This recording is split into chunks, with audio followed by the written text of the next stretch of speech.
Alerte coronavirus. Attention, attention, le coronavirus se transmet très facilement et fait des ravages. Pour l'éviter, le port du masque de protection est obligatoire en tout lieu. Dans l'administration publique ou privée, dans les réunions, les rencontres, dans les marchés, les magasins, les boutiques et lors des déplacements, le port du masque est obligatoire. Même dans les lieux privés, dès lors que l'on n'est pas seul, le masque doit être le fidèle compagnon. Mais attention, le port de masque de protection ne dispense nullement d'appliquer les autres mesures de prévention, notamment le lavage des mains à l'eau et au savon et l'observance de la distance de sécurité sanitaire d'au moins 1 mètre entre personnes. Enfin, s'abstenir de porter des gants en vue du lavage régulier des mains à l'eau et au savon ou de l'application de gel hydroalcoolique. Pour tout savoir sur l'épidémie du coronavirus au Bénin, rendez-vous sur le site web www.gouv.bj/coronavirus. Ceci est un message du gouvernement de la République du Bénin. Signature d'accord au ministère des Affaires étrangères. C'est un accord de coopération technique et financière avec l'ambassade d'Allemagne près le Bénin, destiné à la formation professionnelle.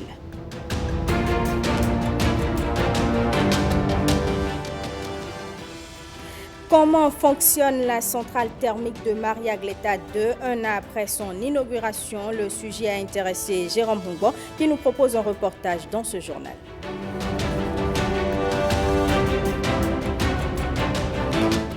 Et puis, financement dans le secteur agricole. Les responsables du Fonds national pour le développement agricole ont rencontré plusieurs institutions financières du Bénin. Le FNDA se porte désormais garant pour les promoteurs et entrepreneurs agricoles qui veulent contracter des prêts. Bonsoir, mesdames et messieurs, et bienvenue au journal. Remise de chèques ce mercredi à Ouedo, dans la commune d'Abomey-Calavi, aux personnes affectées par le projet de construction de logements sociaux. Un acte qui vient soulager les bénéficiaires et marque la détermination du gouvernement pour la concrétisation de ce projet. Lénaï Kagbazaou, Calvador, Aron. Le rêve est devenu une réalité aujourd'hui.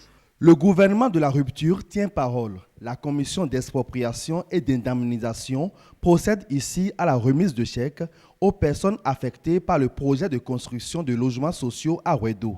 Un projet qui tient à cœur à l'exécutif, qui compatit ainsi à la douleur des citoyens expropriés pour cause d'utilité publique. Aujourd'hui, c'est la première série de remise de chèques, cérémonie officielle.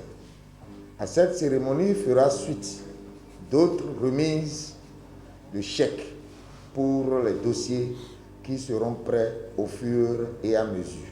C'est le lieu pour moi, au nom du ministre de l'Économie et des Finances, de remercier les personnes affectées par les projets pour leur sens patriotique et surtout le sens du sacrifice au profit de la nation. Ce n'est jamais une chose aisée. Il me plaît de marteler, d'insister là-dessus, une dépossession. Autorités préfectorales et communales remercient le chef de l'État, toujours à l'écoute de son peuple, et invite les populations à accompagner le gouvernement pour la matérialisation de ce projet d'intérêt général. Cette cérémonie, pour moi, est la preuve de ce que, mieux que par le passé, les droits du citoyen au Bénin sont reconnus et garantis. Ce qui se fait, c'est pour l'intérêt général. Et en définitive, vous verrez que c'est pour vous. Parce que lorsque ces projets seront réalisés, c'est pour impacter socialement et économiquement ces localités-là. Et Dieu sait que Abomey-Calavi a été vraiment un enfant chéri du PAG. C'est un projet qui améliorera certainement le potentiel économique de la zone. C'est en cela que nous appelons tout le monde à donner le meilleur de lui-même, à consentir à ce développement pour que ce projet connaisse un bon déroulement. Lorsqu'il CPAP souhaiterait, disons, acquérir ces logements, je crois qu'ils seront prioritaires. Ça, c'est des mesures d'accompagnement auxquelles le chef de l'État, le président Talon, y tient. Pour les PAP, personnes affectées par le projet, c'est l'aboutissement d'un long processus et c'est le président de la République qui est à féliciter. J'étais dans un repos sanitaire quand l'État m'a appelé. J'ai été appelé pour recevoir ce chèque. Donc le sang circule désormais dans mes veines. Eh bien, je voudrais à cet effet remercier le chef de l'État, son Excellence Patrice Talon. Vous êtes, Monsieur le Président de la République, un homme d'action, un homme de développement, un homme de parole. Au total, 1170 personnes vont être dédommagées dans le cadre de la construction des 11 000 logements sociaux à Ouedo. Des travaux dont la bonne exécution a été ici garantie. Je vous l'annonçais dans les titres. Le ministre des Affaires étrangères et de la coopération a procédé à la signature d'accords portant coopération technique et financière avec l'ambassade d'Allemagne près le Bénin. La cérémonie a eu lieu hier à Cotonou. Les détails de Fifamé, Salomé Atadedi et Evariste Zoman. 2 accords techniques et financiers viennent d'être ainsi signés. Un acte qui formalise l'appui de l'Allemagne pour la concrétisation de nouveaux projets convenus lors des négociations intergouvernementales béninois-allemandes tenues en octobre 2019. Nous avions surtout convenu d'examiner un nouvel engagement de la coopération allemande dans la formation professionnelle et l'enseignement technique. L'axe prioritaire, bonne gouvernance, qui était jusqu'à présent focalisé sur la décentralisation, connaîtra une évolution des activités vers la bonne gouvernance financière du niveau national jusqu'au niveau communal, l'abondement continu du fonds d'appui au développement des communes, la mobilisation des ressources propres, la numérisation des services publics et de la mise en œuvre des ODD. La République fédérale d'Allemagne compte également débourser exceptionnellement plus de 8 milliards de francs CFA en appui au projet de promotion de la formation professionnelle initié par le gouvernement. Ces engagements portent sur la formation professionnelle avec une première contribution de 8 millions d'euros, soit 5,25 milliards de francs CFA. Sur la bonne gouvernance financière avec 2,6 milliards de francs CFA supplémentaires et l'eau potable avec 180 millions de francs CFA supplémentaires pour compenser des coûts de mesures de riposte Covid-19. Le geste est apprécié à sa juste valeur par le ministère des Affaires étrangères et de la coopération. C'est une surprise bien agréable et je voudrais vous remercier très sincèrement pour cette contribution de 8 milliards de nos francs que vous avez décidé d'apporter au programme de promotion de la formation professionnelle. Ce pays a fait le choix des réformes, aussi difficiles qu'elles soient. Mais il nous semble que c'est un passage obligé. Vous avez célébré, je suis sûr, avec nous, à votre manière, le fait que ce gouvernement ait réussi à faire sortir le Bénin de la catégorie des pays les plus pauvres pour rentrer dans les pays à revenus intermédiaires. Mais ce n'est pas encore une victoire, ce n'est que le signe d'une étape. Si nous voulons réussir à faire reculer la pauvreté, c'est en ayant une agriculture performante, c'est en faisant de bonnes routes, c'est en ayant des bons ouvriers qualifiés, de bons ingénieurs qui transforment l'environnement dans lequel nous vivons, que l'on peut changer la donne. Et cet engagement, notre gouvernement l'a pris. L'Allemagne entend être toujours aux côtés du gouvernement béninois au regard de cet engagement pour le développement économique et social et la gouvernance publique. La matérialisation de la gestion des carrières des agents de l'État fait l'objet d'un atelier d'échange à Boycon. Les acteurs impliqués des départements du Zou et des Collines s'informent sur la mise en œuvre de la nouvelle politique de l'État à mieux gérer les carrières. Nestor Sela et Michel Egbe, compte rendu. Depuis avril 2016, l'État béninois travaille pour dynamiser et moderniser l'administration publique. Et ceci à travers la dématérialisation des processus et actes de gestion des carrières des agents de l'État.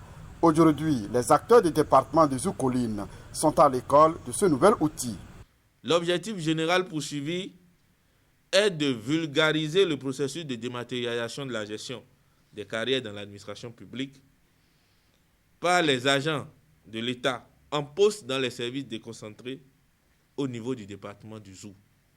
Il s'agit d'une part d'informer la cible de l'existence de cet outil de gestion, d'en expliquer le fonctionnement et d'en présenter les avantages, puis de renseigner les agents de l'État en poste dans les services déconcentrés de l'État sur le processus de dématérialisation de la gestion des carrières dans l'administration publique d'autre part.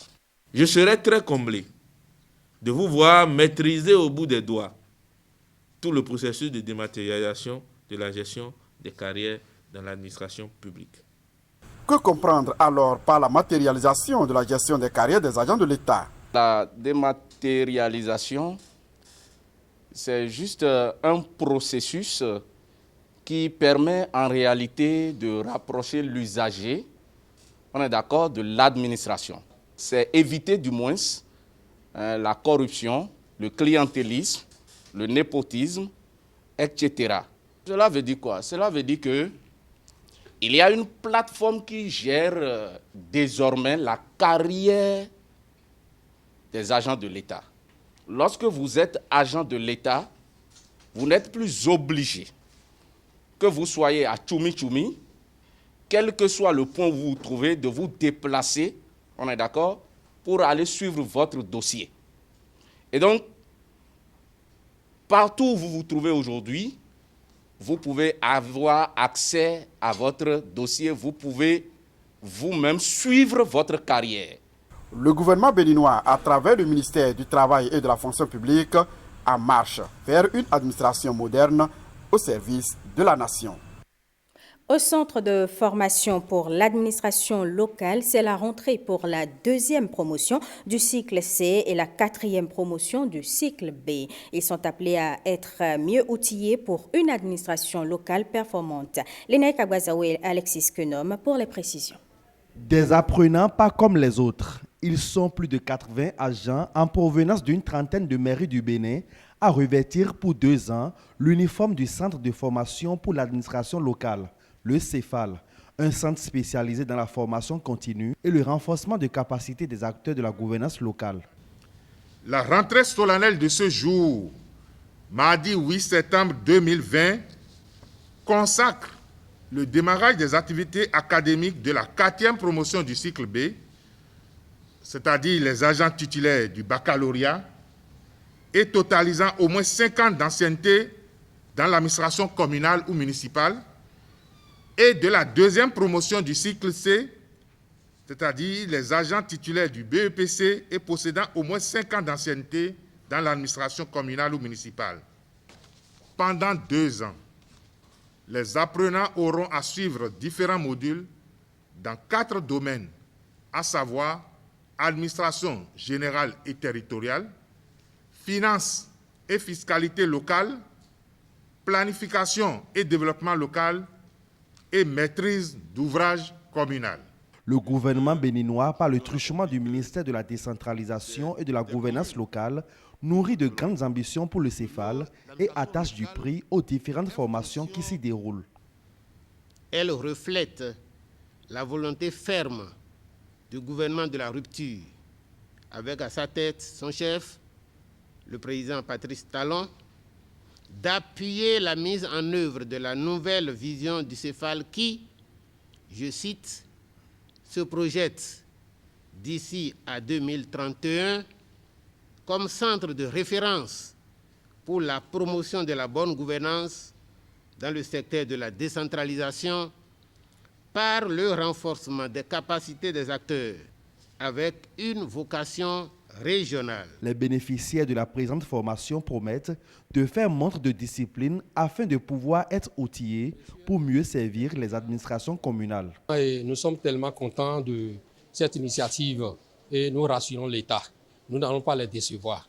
Et dès la fin de notre formation, vraiment, nous allons montrer qu'il a la qualité au niveau des mairies. Le souhait ici partagé est que cette nouvelle vague d'apprenants, à l'instar des promotions précédentes, puisse contribuer à l'amélioration des performances des administrations locales. Parlons maintenant de la lutte contre le coronavirus. La République populaire de Chine appuie une fois de plus le Bénin, ceci à travers un don d'équipement médical composé de masques de protection, de gel hydroalcoolique et autres. Axel Doncier et Rodrigue Blondomet étaient à la cérémonie de remise des équipements. L'appel lancé par le gouvernement dans le cadre de la lutte contre la Covid-19 continue de recevoir écho favorable. L'ambassade de la Chine porte une fois encore son effort de guerre au gouvernement. Elle offre un important lot de matériel médical. Le gouvernement chinois exprime encore une fois par des actions concrètes sa solidarité et son soutien à son ami béninois dans cette lutte contre la Covid-19. C'est le deuxième lot de dons matériels offerts par le gouvernement chinois. La Chine est un des premiers pays à en sortir plus ou moins de la pandémie. L'automne arrive maintenant. La rentrée scolaire, la rentrée administrative arrive aussi. Personne n'ose dire que la troisième vague de la pandémie n'arrive pas. Nous devons rester toujours vigilants devant cette guerre contre le virus. Le ministre de la Santé fait réception de ce don et exprime sa gratitude au nom du gouvernement. Je voudrais, au nom du peuple béninois, l'ensemble du peuple béninois, du gouvernement du président Patrice Talon, pour réitérer notre sincère gratitude pour cet appui que vous n'avez cessé de témoigner à notre endroit depuis le début de la crise.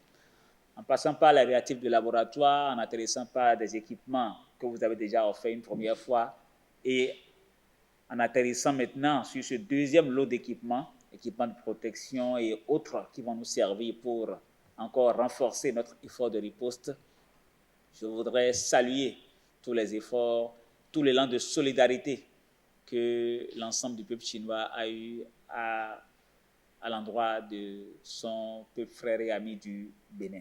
L'acte de ce jour vient renforcer une fois encore le ministère de la Santé dans sa politique de lutte contre le coronavirus. La prévention reste de mise.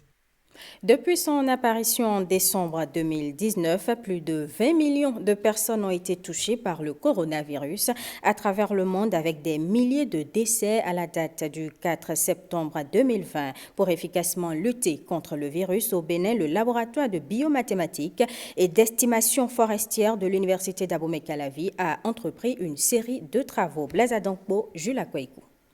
Cette séance de restitution porte la marque du laboratoire de biomathématiques et d'estimation forestière, l'ABEF, de l'Université d'Abomey-Calavi. Elle présente aux étudiants ses recherches sur la modélisation de la dynamique de la Covid-19 en Afrique de l'Ouest. Dans une première étude que nous avons réalisée, où nous avons considéré les données de l'Afrique de l'Ouest, de la date du premier cas jusqu'à la date du 2 mai, on avait prédit que le pic du nombre de cas journaliers serait atteint en octobre. Tout simplement parce que le modèle qu'on avait élaboré à l'époque n'avait pas pris en compte les mesures de contrôle.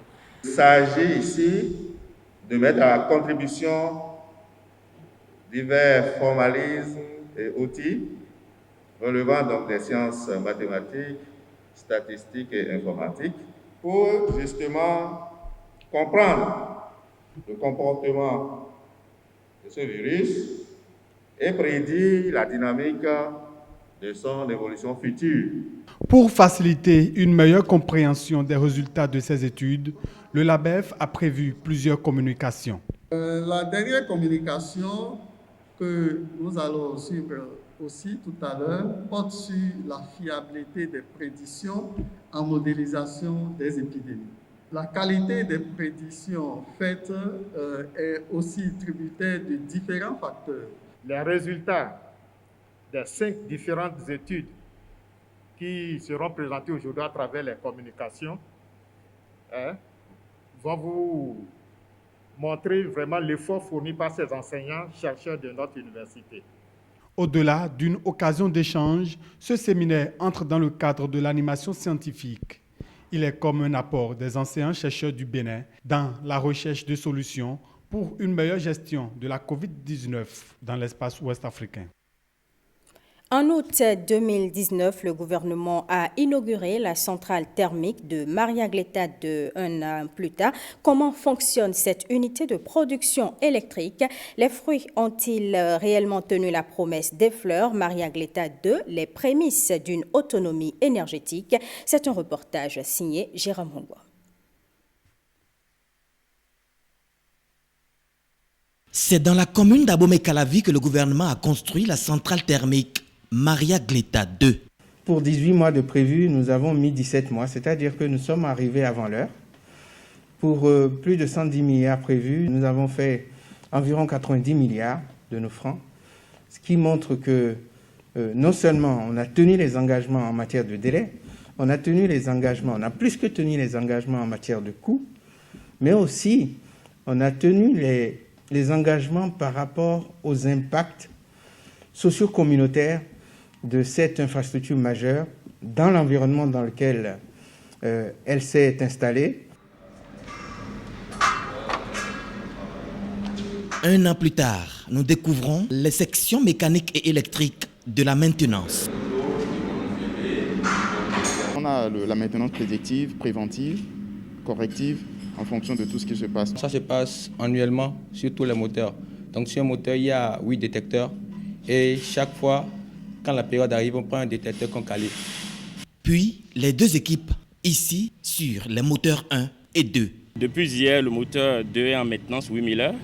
On a tourné déjà, on est autour de 8300 et quelques, 8348 heures.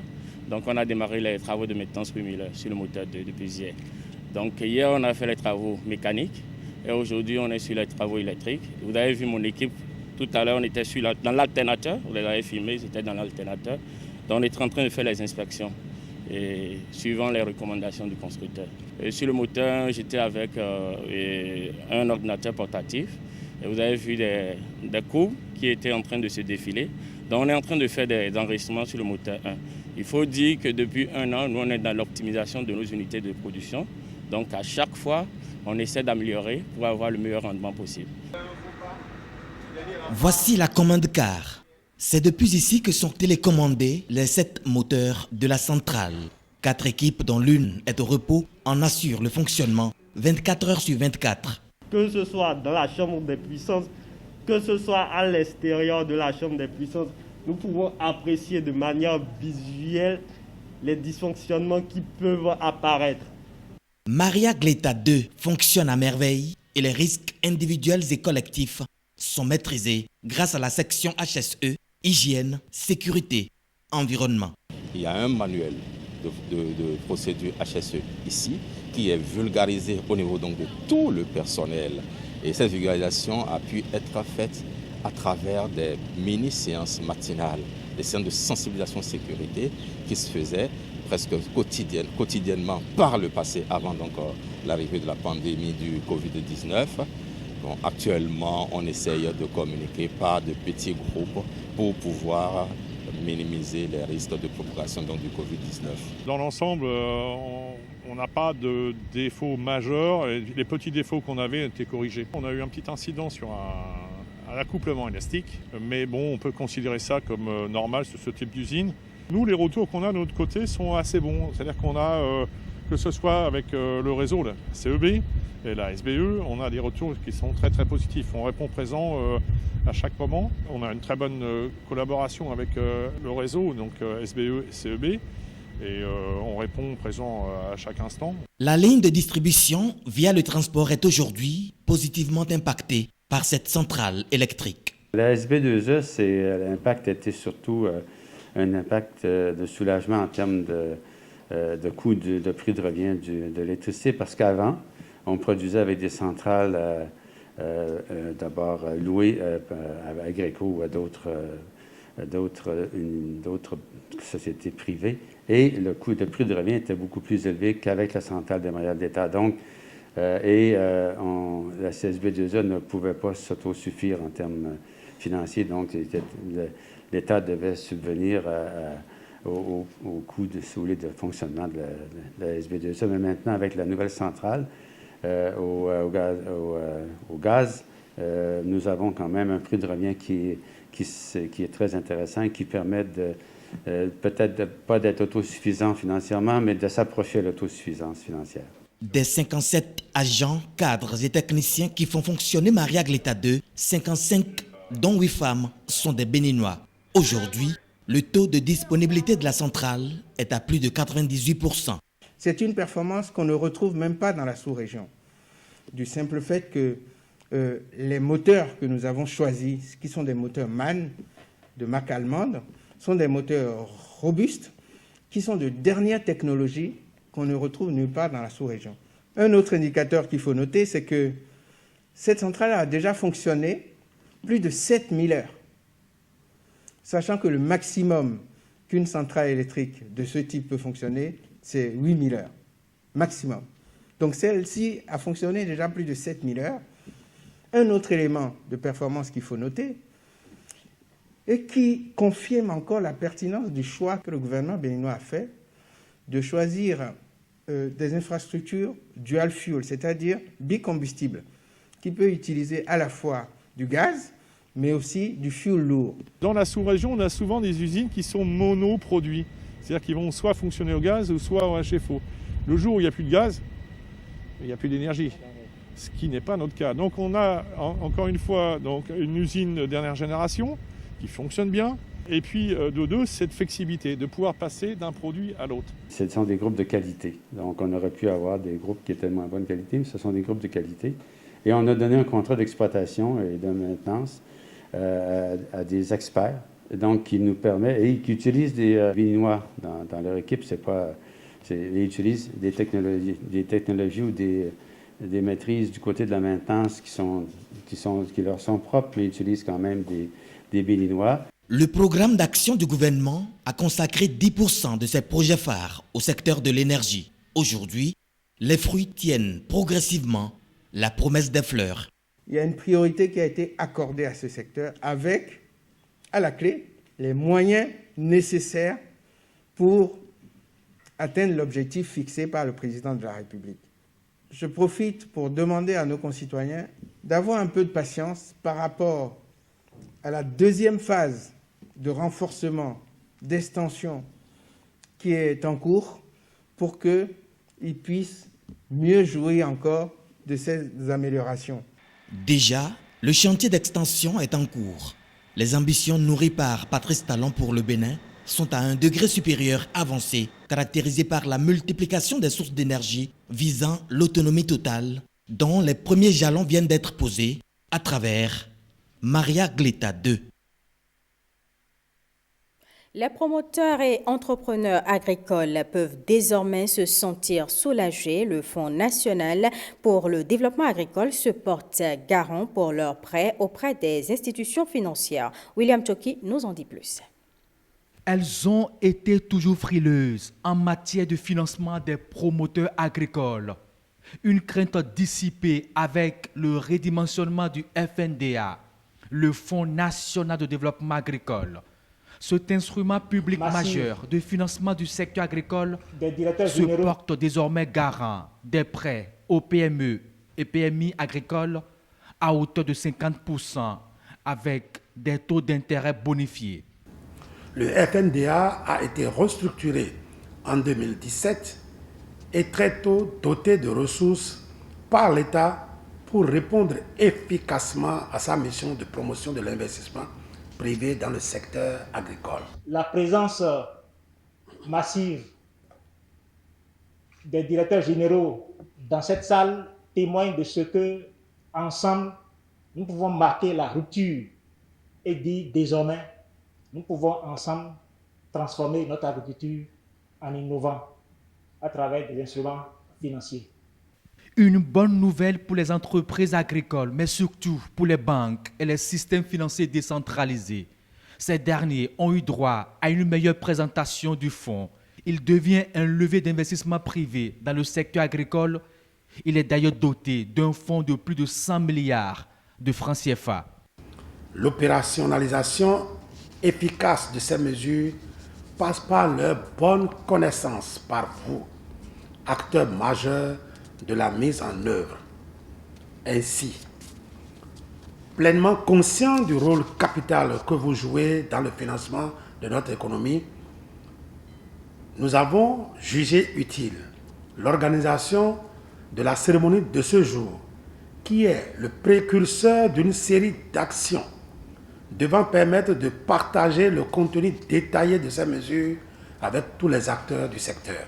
Il s'agit d'une avancée majeure et significative dans la promotion du financement du secteur agricole et en sait gré à tous les acteurs de ce chantier tant important pour notre économie. De nouvelles opportunités pour investir dans l'agriculture, un secteur prioritaire d'avenir. Ces banques et ces prestataires des services financiers décentralisés ont vite fait de signer ces conventions de partenariat, un accord cadre pour des horizons encore meilleurs. Ce sera tout, mesdames et messieurs, pour ce journal que je vous remercie d'avoir suivi.